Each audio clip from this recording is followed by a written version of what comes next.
अध्याय 271। एक कृपाण के साथ निकलते हुए आदमी नाम के व्यक्ति की ओर से झुलसाने वाली गर्म कृपाण की सजा। चूंकि वे निचले इलाके के लोग बहुत अज्ञानी हैं और इस अवसर का लाभ नहीं उठा रहे हैं, तो चलो वैली गांव की ओर दौड़ें, उन्हें मार डालें और अपने मृत भाइयों का बदला लें। ठीक है, चलो सीधे वैली विलेज चलते हैं। उनके खून का इस्तेमाल हमारे भाइयों के लिए बलिदान चढ़ाने में करते हैं।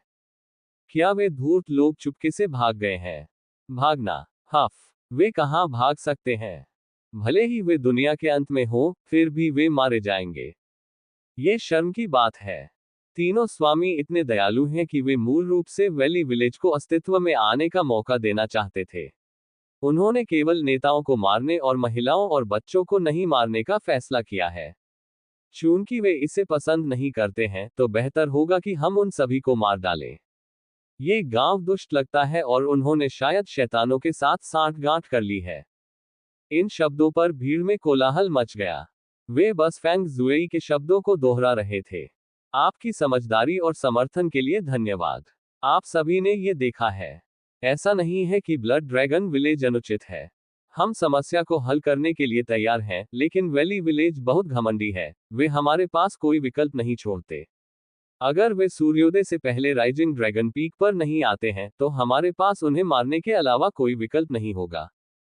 तीसरी घाटी के प्रमुख सू लांग मुस्कुराए जैसे ही उसने बोलना खत्म किया। हा हा हा हा हा हा, अहंकारी, हम सबको मार रहे हो। हा हा हा, ये तो मजेदार है। घिनौने बदमाशों का एक समूह मिलकर साजिश रच रहा है। तुम बेशर्मी से शेखी बघार रहे हो। तुम कितने अज्ञानी हो। अचानक एक ठंडी आवाज बर्फ में गूंजी। ये ध्वनि सघन और निरंतर थी। ऐसा लग रहा था कि यह आवाज एक ही समय में सभी के कानों में गूंज रही थी। इसने हवा और बर्फ की आवाज को पूरी तरह से ढक लिया था। वे सभी ऐसा महसूस करने से खुद को रोक नहीं पा रहे थे, जैसे उनके दिमाग में हलचल मची हुई थी और उनका खून उमड़ रहा था। एक मास्टर, ये निश्चित रूप से एक मास्टर था। किसी ने नहीं सोचा था कि ऐसा सुपर मास्टर अचानक प्रकट हो जाएगा। उसकी बातों से लग रहा था कि वह ब्लड ड्रैगन विलेज के विरोध में खड़ा है। तीनों स्वामियों के चेहरे बदल गए। कौन है? जब तुम यहां हो तो क्यों नहीं आकर खुद को दिखाते हो? तुम किस तरह के हीरो हो जो अकेले छिपे हो? फेंग जुएई का चेहरा बदल गया और फिर वह जोर से चिल्लाया। उसकी आवाज उसकी क्यूई के साथ मिलकर जोर से निकली, जो पूरे राइजिंग ड्रैगन पीक में गूंज उठी। हिलते हुए चारों ओर की बर्फ लुढ़क कर नीचे आ गई। हा हा हा हा, उन्हें जो प्रतिक्रिया मिली वह सिर्फ पागल कर देने वाली हंसी की लहर थी, जिसमें एक चौंकाने वाली शक्ति थी। निचले स्तर के योद्धाओं को केवल यह महसूस हुआ कि उनकी क्यूई में हलचल हो रही थी और उनका खून बढ़ रहा था, और वे इसे नियंत्रित नहीं कर सकते थे। उन्हें चक्कर आ रहा था और उनके चेहरे पीले पड़ गए थे।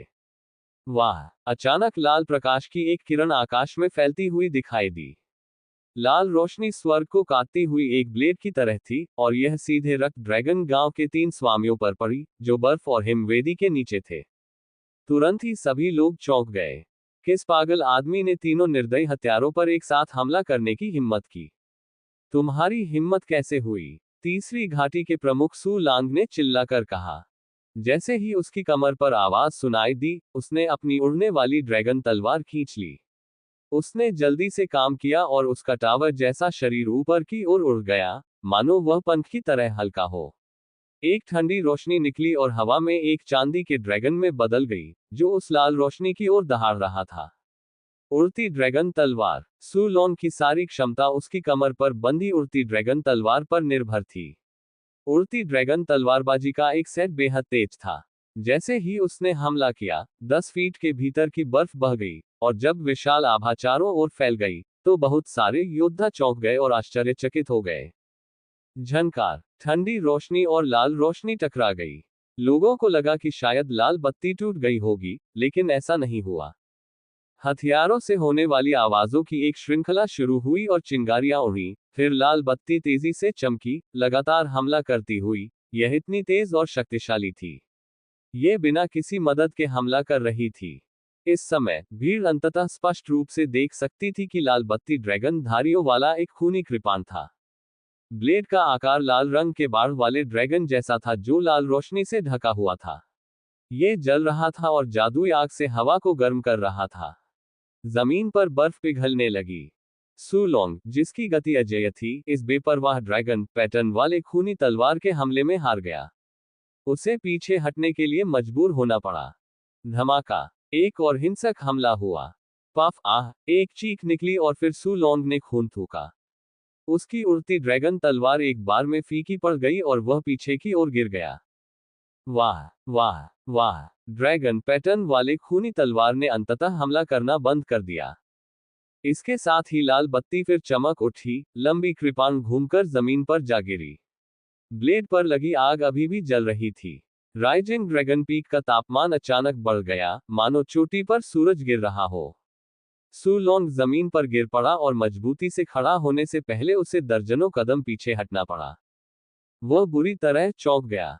उसने ड्रैगन के आकार की खूनी तलवार को देखा और गुस्से से पूछा, तुम कौन हो? वहां उपस्थित सभी लोग भी भयभीत हो गए। आज यहां उपस्थित सैकड़ों लोगों में सू लोंग की ताकत निश्चित रूप से शीर्ष 20 में शुमार की जा सकती है। वह निश्चित रूप से एक मजबूत विशेषज्ञ था, लेकिन वह एक कृपाण से पराजित हो गया। इस कृपाण का मालिक कौन था जिसमें इतनी शक्ति थी? फैंग जुई और हान यू दोनों के चेहरे फिर से बदल गए। ली यंग की ग्रे भौहों के नीचे की आंखें रोशनी से चमक उठी। हा हा हा, पागलों जैसी हंसी फिर से गूंज उठी। सूर्य पूर्व दिशा में उगता है और केवल मैं ही चमक रहा हूं। सभी राक्षस और भूत मेरे द्वारा नष्ट कर दिए जाएंगे, एक कृपाण के साथ निकलकर।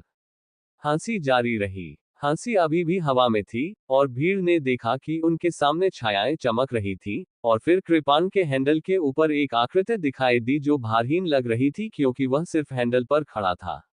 उसके कपड़े हवा के साथ लहरा रहे थे। वह उड़ते हुए बाज की तरह था। इस आदमी ने एक बहुत ही अजीब कांस्य भूत चेहरा मुखौटा पहना हुआ था। मुखौटे की अभिव्यक्ति हंसी और रोने की थी। आग और बर्फ की रोशनी में ये लोगों को बहुत अजीब और असहज महसूस करा रहा था। ये भावना को बयान करना मुश्किल था। पता नहीं, जैसे ही उन्होंने इस कांस्य मुखौटे वाले आदमी को देखा, सभी को अनायास ही डर का एहसास हुआ, मानो उन्होंने नरक से आत्मा भक्षी न्यायाधीश को देख लिया हो। तुम कौन हो? तुम भूत का वेश क्यों धारण किए हुए हो? भूत सलाहकार हान यू ने अपने पंख वाले पंखे को धीरे से हिलाया और पूछा, क्या तुम एक शैतान हो जिसने वैली विलेज के साथ सांठगांठ कर ली है? तुम्हें मेरी चिलचिलाती गर्म तलवार से सजा दी जाएगी। कांस्य मुखौटे वाले आदमी ने हान यू के सवाल को पूरी तरह से नजरअंदाज कर दिया। उसकी आंखों में एक हल्का लाल रंग था जो किसी इंसान की आंखों जैसा नहीं था। उसकी आवाज आक्रामक और अडिग लग रही थी। मैं घोषणा करता हूं, ब्लड ड्रैगन गांव अधर्म में डूबा हुआ है। यह स्नो ड्रैगन माउंटेन के लिए एक आपदा है, और इसका तीसरा वैली चीफ सू लोंग बेईमान और बुराई से भरा हुआ है। अब मैं तुम्हें मौत की सजा सुनाता हूं। अब तुम मेरी तलवार के हमले के बाद निकल सकते हो। उसके ऐसा कहने के बाद सभी लोग स्तब्ध रह गए। तपती हुई तलवार से सजा सुनाई जा रही है।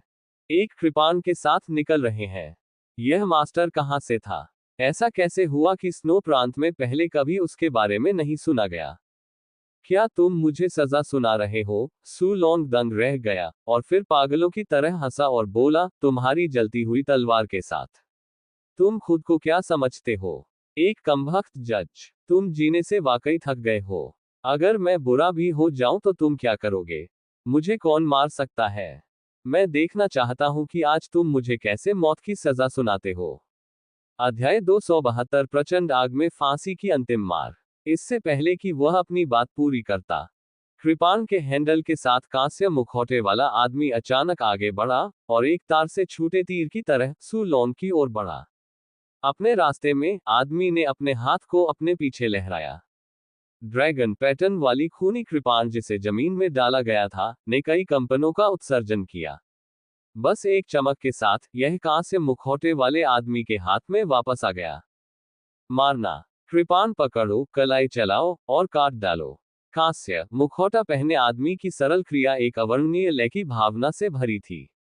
तुम मुझे इस तरह से मारना चाहते हो? क्या तुम सपना देख रहे हो? सू लोंग गुस्से में चिल्लाया। तैराकी ड्रैगन तलवार की गति फिर से शुरू हो गई और तुरंत जवाबी हमला किया गया। इस समय वहां उपस्थित लोगों की दृष्टि धुंधली हो गई और अचानक वे कांस्य मुखौटे वाले व्यक्ति को नहीं देख पाए। सू लोंग ने अपने जवाबी हमले के लिए लक्ष्य खो दिया। एक अचंभे में लेकिन सतर्कता के साथ सू लोंग पीछे हटने वाला था। इस समय उसे एक बहुत ही मजबूत अपशकुन हुआ। अचानक उसे अपनी गर्दन के पीछे गर्मी महसूस हुई, क्योंकि वह जल्दी से खुद को बाहर निकालने का इरादा रखता था, लेकिन उसका शरीर जगह पर अकड़ गया। अगले ही पल भूत की तरह कांस्य मुखौटे वाला आदमी पहले ही अपने पिछले स्थान पर लौट चुका था। फांसी पूरी हो गई है, उसके मुंह से स्पष्ट रूप से ठंडे शब्द निकले। ऐसे शब्दों से अचानक सभी की पुतलियां सिकुड़ गईं। क्या फांसी पूरी हो गई? क्या ये हो सकता है कि अनगिनत निगाहें तुरंत तैरते ड्रैगन तलवार सू लोंग पर पड़ी। हा, तुमने क्या कहा? फांसी पूरी हो गई? तुमने मुझे बिल्कुल भी चोट नहीं पहुंचाई है। सू लोंग ने खुद को देखा, अपने पूरे शरीर को देखा, और बिना किसी अजीब भावना के वह हंसा, लेकिन हंसी ज्यादा देर तक नहीं रही, यह अचानक उसके चेहरे पर जम गई। प्लॉप! बिना किसी चेतावनी के सू लोंग के गले से लाल ज्वाला निकली। तभी और अधिक ज्वाला तंतु भयानक लाल टिड्डियों की तरह उसकी त्वचा से बाहर निकलने के लिए छटपटाने लगे। इस ज्वाला की दरार ने भयावह मकड़ी के जाले जैसे पैटर्न को रेखांकित किया। लगभग पलक झपकते ही तैरती हुई ड्रैगन तलवार एक नदी के तल की तरह लग रही थी, जो तुरंत सूख गई। ये टूट गई और अंत में सूखे टुकड़ों में बदल गई, जो जमीन पर गिर गए, लेकिन गिरने की प्रक्रिया में हमेशा दिखाई देने वाली लाल लपटें भूरे रंग की राख में जल गईं। संघर्ष और चीखने चिल्लाने के लिए भी बहुत देर हो चुकी थी। प्रसिद्ध तैराकी ड्रैगन तलवार सू लोंग रक्त ड्रैगन गांव का तीसरा प्रमुख राख का ढेर बन गया। इस भयानक दृश्य को देखकर हर कोई स्तब्ध रह गया। एक कृपाण लेकर निकल पड़ो। ये वास्तव में एक कृपाण के साथ शुरुआत करने जैसा था। सिर्फ एक कृपाण ने तैराकी ड्रैगन तलवार को मौत की यात्रा पर निकल दिया था। बहुत से लोगों को ये स्पष्ट रूप से नहीं दिख पाया कि आखिर में कांस्य मुखौटे वाले आदमी ने कैसे वार किया। जाहिर है कि तैराकी करने वाले ड्रैगन तलवार वाले सू लोंग ने कृपाण को रोक दिया था, लेकिन ऐसा क्यों हुआ? और लाल लौ वाकई भयावह थी। तीसरा छोटा भाई फेंग जुई और हान यू सभी हैरान थे, लेकिन उनके पास सू लोंग को बचाने का मौका भी नहीं था। तुम मर चुके हो। तुमने जियागु दुनिया में इतने सारे लोगों के सामने हत्या करने की हिम्मत की। भूत सलाहकार हान यू ने आंखें घुमाते हुए ठंडे स्वर में चिल्लाया, तुम जानबूझकर ऐसी साधारण चीजों को रहस्य बना रहे हो जो देखने या प्रकट करने के योग्य नहीं है। तुम जरूर एक राक्षस अवतार हो। आज यहाँ मौजूद सभी लोग तुम्हें मारने के लिए योग्य हैं। वह लोगों को फिर से भड़का रहा था और उन्हें आंदोलित कर रहा था। जलती हुई गर्म तलवार से सजा कांसे के मुखौटे वाले आदमी ने अपनी आंखें हान यू की ओर घुमाई। उसकी ठंडी शांत लाल आंखों में स्पष्ट अवमानना और तिरस्कार की झलक थी। बहस करने के इरादे के बिना उसकी आवाज अभी भी युद्ध में चमकते भालों और बख्तरबंद गुणों की तरह मारक भाव से भरी हुई थी। अब मैं ये सजा सुनाता हूँ। दूसरे गांव के मुखिया, जिसने अपने दुश्मनों को बढ़ावा दिया, अनगिनत लोगों को मार डाला, वह कपटी और नीच था और उसने अपने हमवतन लोगों को मौत के घाट उतार दिया। एक कृपाण के साथ आगे बढ़ो। दोबारा सू लोंग को एक कृपाण से भूरे रंग की राख में काट दिया गया था, इसलिए इस बार किसी ने भी इस आदमी के कांस्य चेहरे वाले मुखौटे की सजा को कान हवा के रूप में मानने की हिम्मत नहीं की। हान यू को भी झटका लगा। उसके पूरे शरीर में क्यूई की लहरें उठ रही थी। उसका लबादा बिना हवा के ऊपर उठ रहा था, और उसके हाथ में पंख वाला पंखा था। वह चुनौती का सामना करने के लिए इस तरह तैयार था मानो उसका सामना किसी दुर्जय दुश्मन से हो रहा हो। ये भूत सलाहकार स्वभाव से ही चालाक था, इसलिए उसने सू लोंग की तरह सामने से कोई कठोर टकराव नहीं चुना।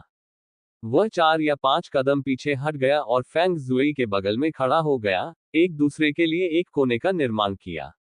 उसके अनुचर पीछे से आगे बढ़े और उन्हें घेर लिया। इस समय कांस्य मुखौटे वाला आदमी फिर से चला गया।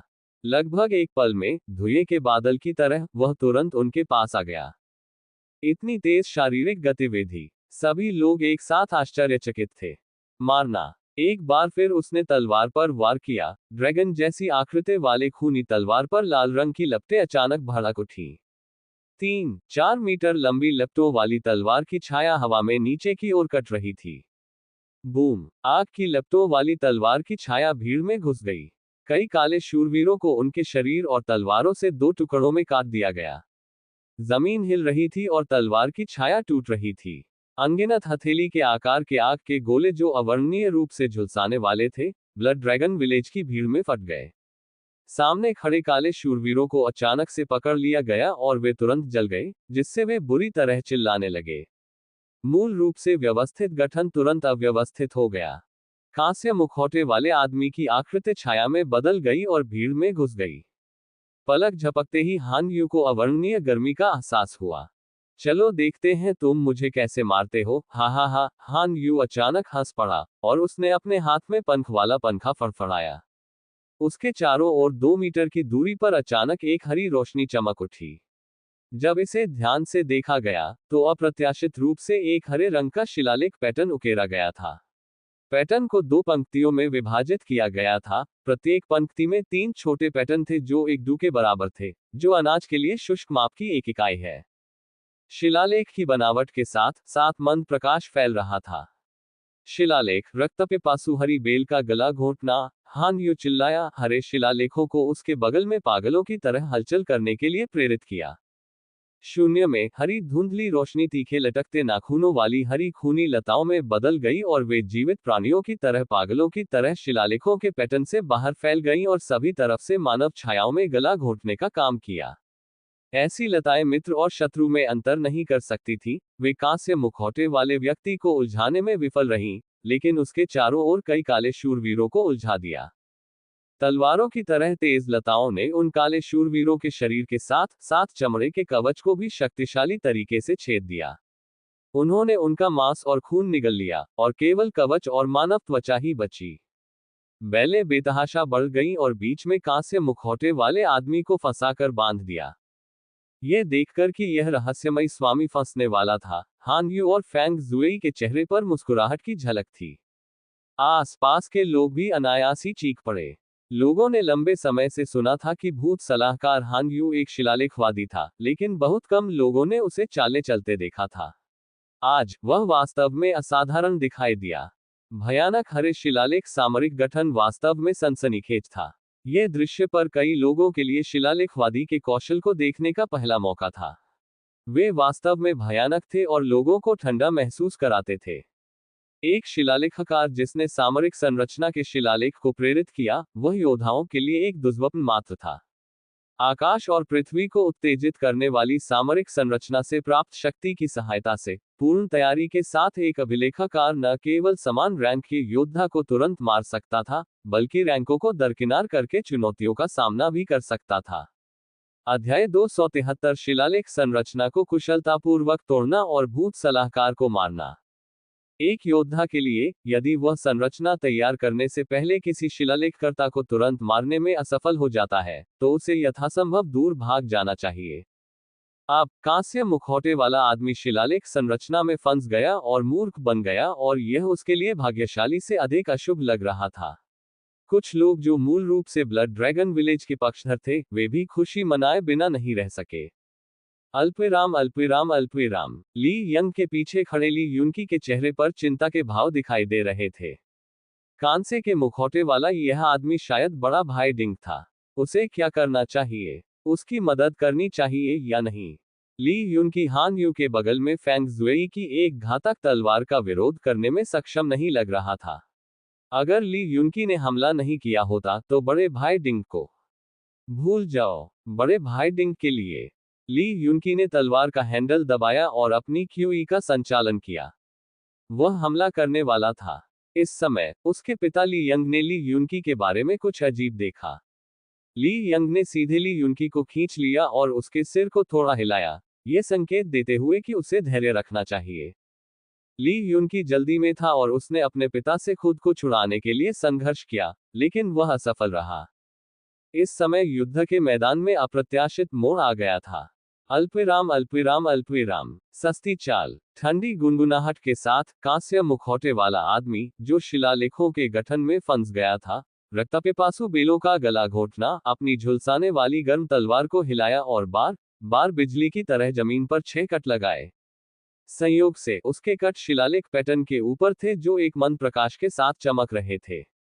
सिजल, अजीब और हल्की ध्वनि के साथ लगभग 10 मीटर के भीतर फैलने वाली भयानक हरी भ्रामक बैलें स्वप्निल और भ्रामक बुलबुलों की तरह हवा में तुरंत गायब हो गईं, पीछे कोई निशान नहीं छोड़ा। क्या? हान यू के चेहरे पर मुस्कुराहट तुरंत जम गई।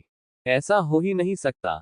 एक बार जब शिलालेख संरचनाएं तैनात हो जाती हैं तो उन्हें नष्ट करना बिल्कुल असंभव था। केवल तीसरे चरण से ऊपर की ताकत वाला व्यक्ति ही उन्हें बलपूर्वक नष्ट कर सकता था। जैसे जैसे शिलालेख उत्तेजित होते गए, वे जमीन पर चित्रित सरल पैटर्न की तरह नहीं थे जिन्हें इच्छानुसार मिटाया जा सकता था। जिस समय वह अपने ध्यान में खोया हुआ था, उसी समय कांस्य मुखौटे वाला वह आदमी उसके पास आया। पुतली में झुलसा देने वाली गर्म धार असीम रूप से बढ़ गई थी। शिलालेख मास्ट्रप। हान यू ने बेतहाशा दहाड़ लगाई, पंख वाला पंखा तुरंत अलग हो गया। हर काला सफेद पंख अचानक चमकदार रोशनी से खिल उठा। विदेशी सतह के शिलालेख चमक रहे थे और वे उसके चारों ओर हवा में तैर रहे थे। ऐसे शिलालेख एक संयुक्त ढाल की तरह लग रहे थे जो उसके चारों ओर पहरा दे रही थी। यह पंख वाला पंखा सीमित उपयोग का एक जादुई हथियार था। कई वर्षों से पूरी मेहनत के साथ पंखा चलाने का अभ्यास करने के बाद आज उन्हें इस महत्वपूर्ण क्षण में अपने पंखा कौशल का प्रदर्शन करना था। हान यू के पास अचानक एक अजीब बल क्षेत्र प्रकट हुआ। ऐसा लग रहा था जैसे हवा अचानक ठोस हो गई हो, और यहाँ तक कि झुलसा देने वाली गर्म तलवार से प्रज्वलित लपटें भी बर्फ की तरह जम गईं और बल क्षेत्र के जाल में जम गईं। कांसे के मुखौटे वाले आदमी की परछाई, जो बिजली की तरह तेज थी, अचानक दलदल में फंसे घोंघे की तरह लगने लगी और धीमी हो गई। आखिरकार उसे नजर से पकड़ा जा सका। इस समय हान यू के पास स्थिर खड़े फेंग जुई ने एक तलवार से मारते हुए इस समय एक चाल चली। तलवार खींचने की किसी हरकत के बिना ही तलवार ने धीमी आवाज की और एक चांदी का उभार उसकी हथेली से एक पट्टी की तरह हिंसक रूप से उभरा। चमकती हुई चांदी की रोशनी ने लगभग सभी को अवचेतन रूप से अपनी आंखें बंद करने पर मजबूर कर दिया। जब लोगों ने फिर से अपनी आंखें खोली, तो उन्होंने देखा कि चांदी की तलवार जैसी रोशनी वाली धारियां कांस्य मुखौटे वाले आदमी के गले को पार कर रही थी और उसे दो टुकड़ों में काट रही थी। सफलता। क्या कांस्य मुखौटे वाला आदमी मारा गया है? एक तलवार से हत्या। ऐसी भयानक तलवारबाजी। तलवार म्यान से बाहर निकाली गई और उस व्यक्ति को मार दिया गया। ये वास्तव में अनूठा था। बेचारे कांस्य मुखौटे वाले आदमी में असाधारण ताकत थी, लेकिन फिर भी उसे ब्लड ड्रैगन गांव के दो अनुभवी और चालाक सरदारों ने मार डाला। तथाकथित जलती हुई गर्म कृपाण वाली सजा अब एक तमाशा लग रही थी। हा हा हा हा, सजा। खुद को मौत की सजा दो। हा हा हा। हान यू पागलों की तरह हंसा क्योंकि एक भयानक दुश्मन आखिरकार मारा गया था। हालांकि उसने कई सालों से युद्ध में भाग नहीं लिया था, लेकिन पहले गांव के मुखिया के साथ उसका सहयोग अभी भी मौन और अंतरंग था। फेंग जुई एक तलवार से मारते हुए चेहरे पर मुस्कान दिखाई दी। वन सेबर के साथ सेटिंग आउट की ताकत जो अचानक सामने आई, वास्तव में अप्रत्याशित थी। वन सेबर के साथ सेटिंग आउट की उत्पत्ति को जाने बिना, भले ही वह अकेले उसके साथ लड़े, वह जीत नहीं सकता था। यह अफसोस की बात थी कि अब सब कुछ खत्म हो गया था, और यह अनुभव की कमी का परिणाम था। लेकिन इस समय वाक्य पूरा हो गया। अचानक दूर से एक ठंडी आवाज आई। वह आवाज गड़गड़ाहट जैसी लग रही थी, और अचानक वह सबके कानों में गूंजी, जिससे उनके सिर हिलने लगे और वे चरमराने लगे। नीचे देखते हुए हर कोई ये देखकर दंग रह गया कि कांस्य मुखौटे वाला वह आदमी, जिसका गला फेंग जुई ने तलवार से काट दिया था, 10 मीटर दूर खड़ा था, बिल्कुल भी चोटिल नहीं हुआ था।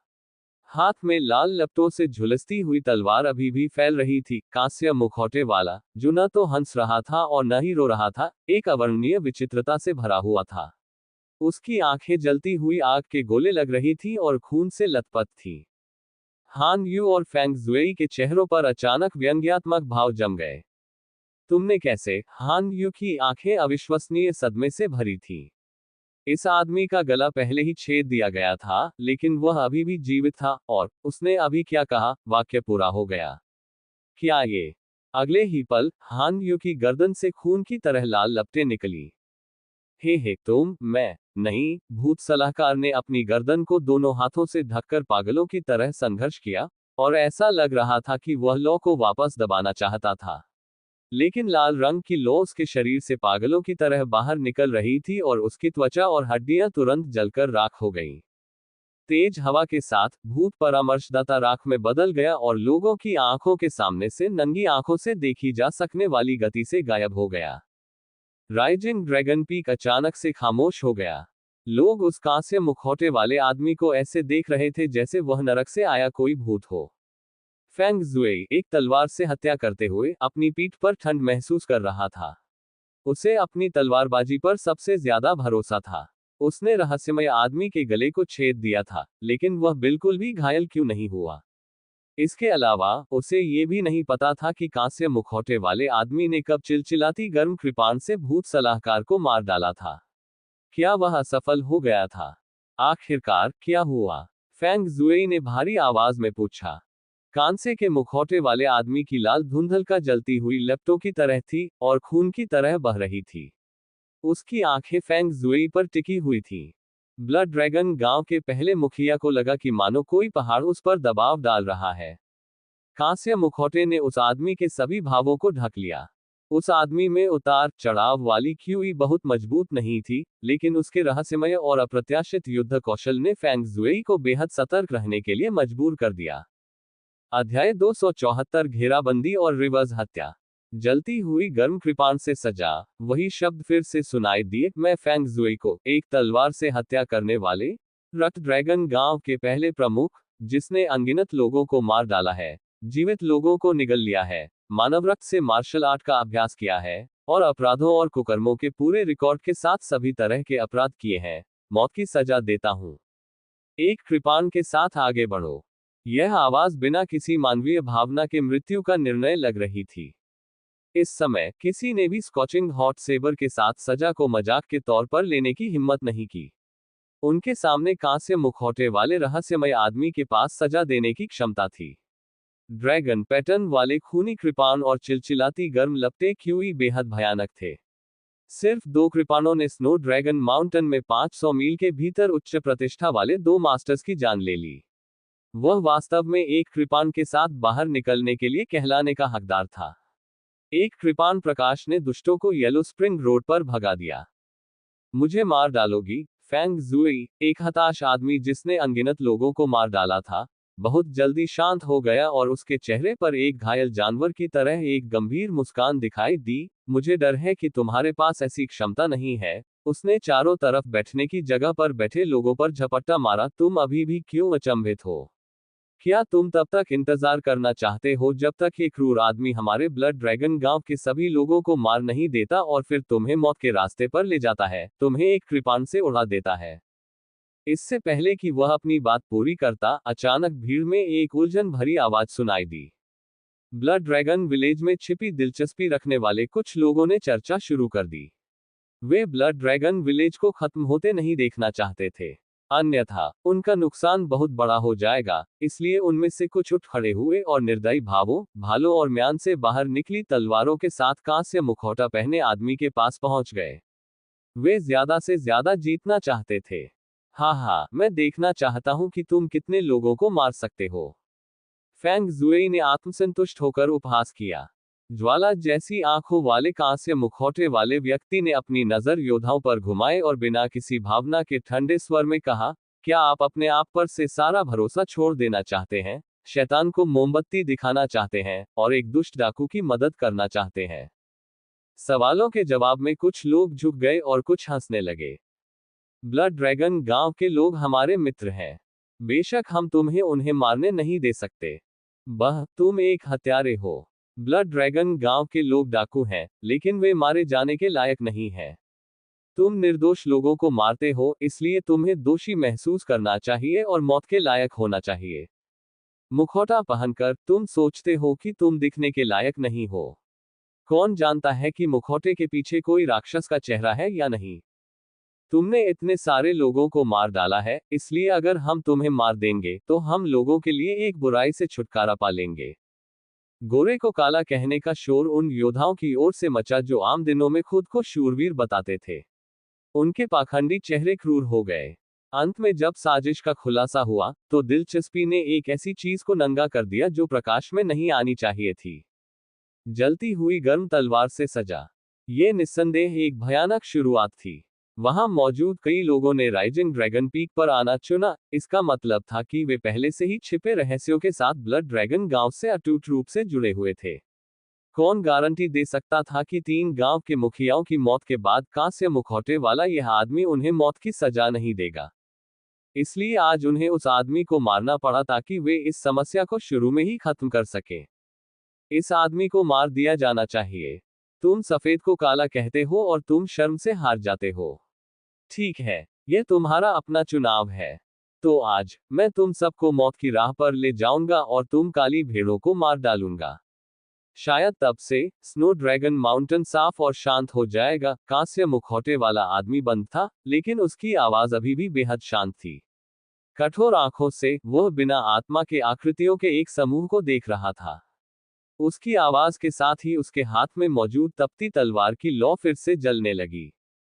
इस समय किंग रिवर टाउन का ली यंग, जो चुप था, अचानक खड़ा हो गया। अपनी भूरी भौहों को ऊपर उठाते हुए उसने अपनी अनुभवी और बेहद शांत आंखें दिखाईं और सिर हिलाते हुए कहा, चलो चलते हैं। क्लैंग। पहाड़ों की तरह शांत किंग नदी शहर के योद्धा अब तुरंत ही पहाड़ से निकले बाघों की तरह हो गए। उनके भाले और तलवारें म्यान से बाहर आ गईं। वे पीछे से बिजली की तरह उन योद्धाओं पर टूट पड़े, जो कांस्य मुखौटे वाले आदमी पर हमला कर रहे थे और खूनी हमला किया। इसके तुरंत बाद हर जगह खून ही खून था। बेहद शांत राइजिंग ड्रैगन पीक में चीखों की एक श्रृंखला सुनाई दी। बर्फ के साथ खून भी पिघल रहा था। ली यंग, तुम बूढ़े अज्ञानी आदमी, तुम क्या कर रहे हो? फैंग जुएई गुस्से से चिल्लाया। हा, बेशक, स्नो ड्रैगन माउंटेन में डाकुओं का सफाया। हमारा किंग रिवर टाउन आपके अवांछनीय तत्वों के साथ खुद को कैसे जोड़ सकता है? ली यंग ने हंसते हुए कहा, दोनों हाथों से एक खतरनाक आकार की बड़ी कुल्हाड़ी पकड़ी हुई थी। एक शकल में उड़ते हुए उसने कई काले शूरवीरों को 2 टुकड़ों में काट दिया। लानत है इस अज्ञानी बुरे आदमी पर, मेरे लिए इसे मार डालो। फैंग जुएई चिंतित और क्रोधित थे। वह किंग रिवर टाउन के लोगों से सावधान था। आज इस रक्त बलिदान सभा में मुर्गी को मारने और बंदर को दिखाने के लिए घाटी गांव के सभी लोगों को मारने के अलावा एक तलवार से मारने के दिल में उसके पास किंग रिवर टाउन की ताकत को कमजोर करने का भी विचार था। इसलिए उसने पहले से ही बहुत सारी तैयारियां कर रखी थी।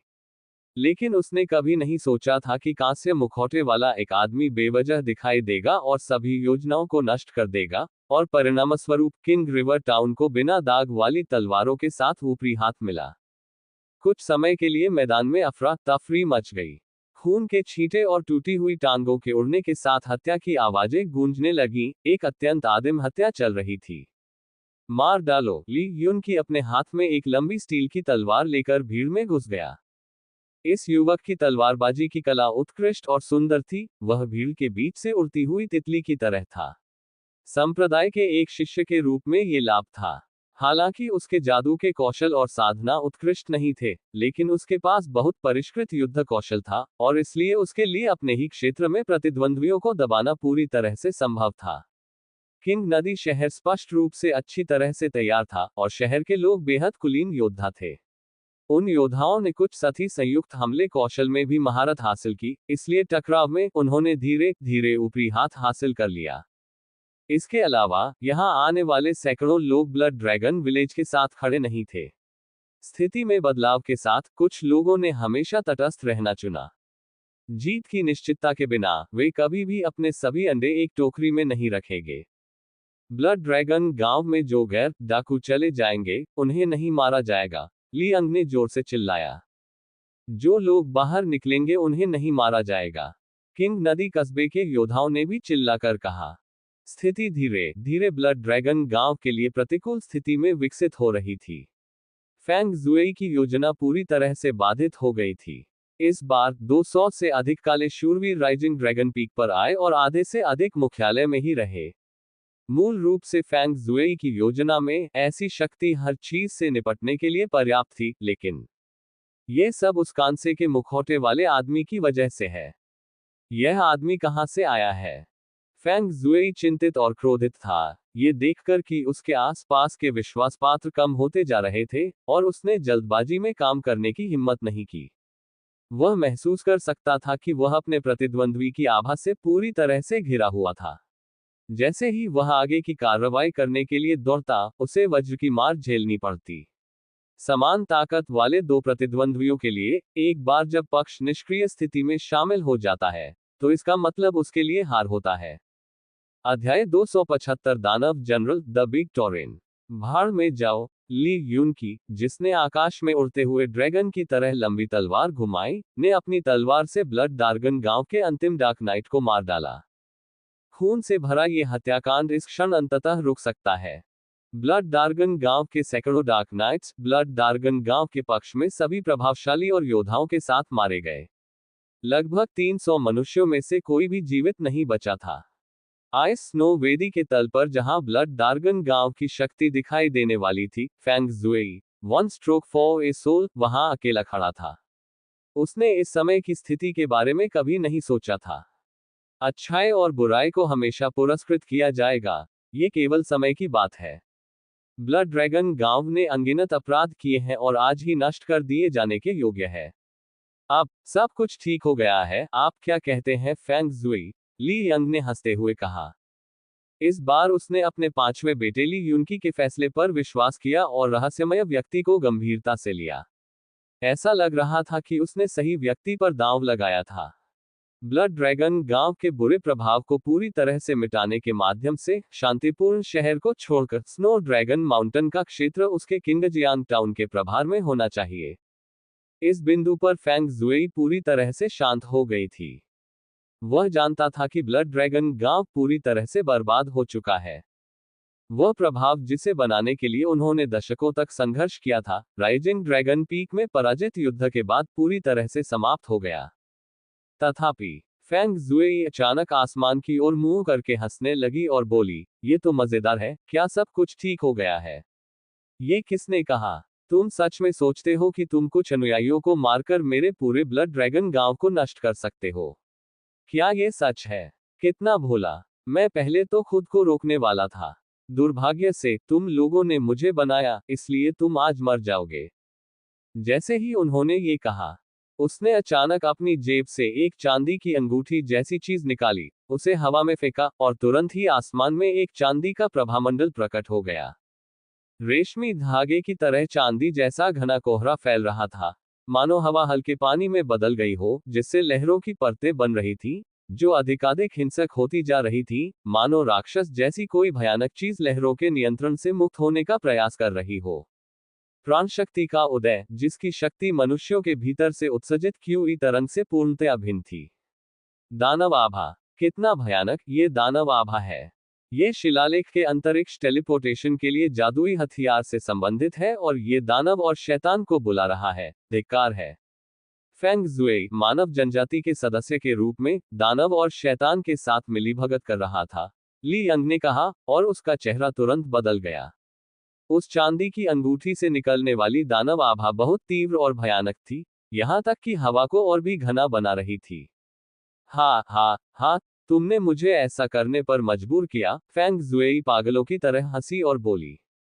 हवा जोर से चल रही थी और दानव आभा राइजिंग ड्रैगन पीक के शीर्ष पर स्वतंत्र रूप से फैल रही थी। उन चटकने वाली आवाजों के बीच विशाल बर्फ की वेदी टिक नहीं पाए और सीधे टूट गई।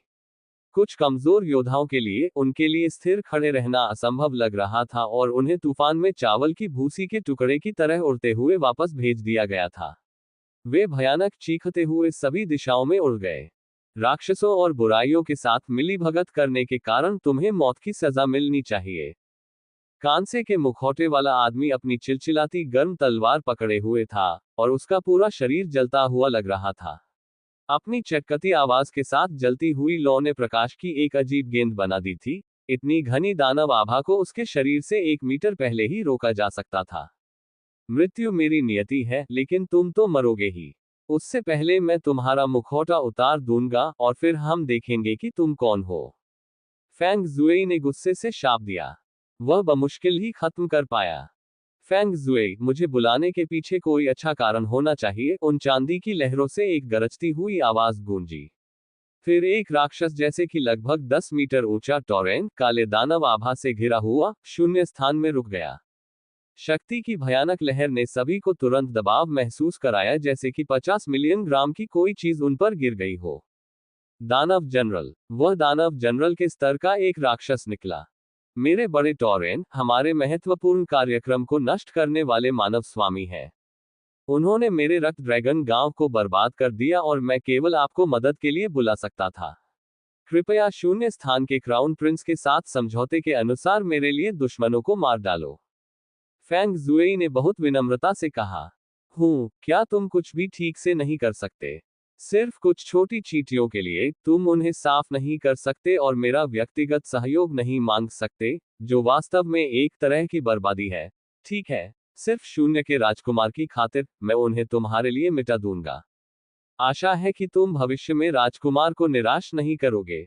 बिग टॉरेन की गरजती आवाज से विशाल दानव आभा निकल रही थी।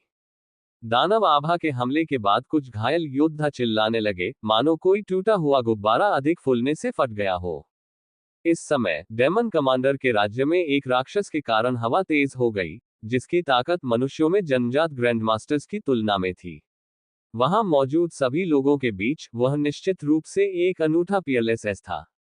भले ही राइजिंग ड्रैगन पीक में लगभग सभी 800 मनुष्यों ने सहयोग किया हो, लेकिन वे उसकी एक उंगली की ताकत का विरोध करने में विफल हो सकते हैं। ली यंग भी थोड़ा स्तब्ध दिखी।